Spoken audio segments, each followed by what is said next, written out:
सोलापूर शहर उत्तर विभागाकडील वाहतूक शाखेचे अंमलदार राजेंद्र खाडे हे दुचाकीस्वाराला शिवीगाळ केल्यानं राज्यभरामध्ये चर्चेत आहे। या प्रकरणाची चौकशी सहाय्यक पोलीस आयुक्त मनोज कुमार यादव यांनी केली। यात हवालदार खाडे यांनी कौटुंबिक टिप्पणी करून डिवचल्यानं त्याचा राग अनावर झाला आणि हा प्रकार घडल्याचं सांगत सहाय्यक आयुक्तांनी खाडेंची पाठराखण केली। माध्यमावर व्हायरल केलं। आज दिवसभर आम्ही सदर घटनेचा संपूर्ण सखोल चौकशी केलेली आहे। ट्रॅफिक हवालदार यांना बोलवून घेतलं, ते संदर्भात 2 मोटरसायकलचे जे मालक होते त्यांना बोलवून घेऊन ट्रॅफिक ऑफिसला त्यांची चौकशी केली।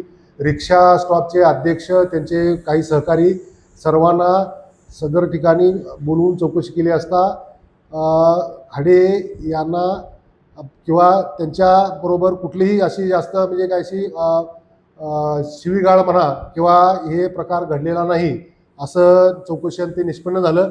परंतु खाडे यांना त्यांच्या कौटुंबिक विषयावर बोलायला लावून आणि हे करून त्यांचं कसा हे होईल, राग अनावर होईल आणि त्यांच्यात तोंडून काय कसे अपशब्द बाहेर पडतील याबाबत जाणून बुजून प्रयत्न केलेला आहे असं चौकशीत निष्पन्न होत आहे। तरी इथून दरम्यान खाडे यांनी शिवीगाळ करणं चुकीचं असल्याचं सांगत आता वाहतूक पोलिसांना चांगले वागण्याचे धडे दिले जाणार असल्याचंही म्हटलंय। अक्कलकोट रोड पाण्याच्या टाकीजवळ मंगळवारी दिनांक 4 रोजी वाहतूक अंमलदार खाडे यांनी एका दुचाकीस्वाराला अडवून त्याला अश्लील शिवीगाळ करून मारण्याची धमकी दिली। तत्पूर्वी या रोडवरून जाणाऱ्या 2 दुचाकींना खाडे यांनी अडवलं। त्यातील एकाच्या गाडीला HSRP नंबर प्लेट नव्हती, तर दुसऱ्या दुचाकीला नंबर प्लेट नव्हता।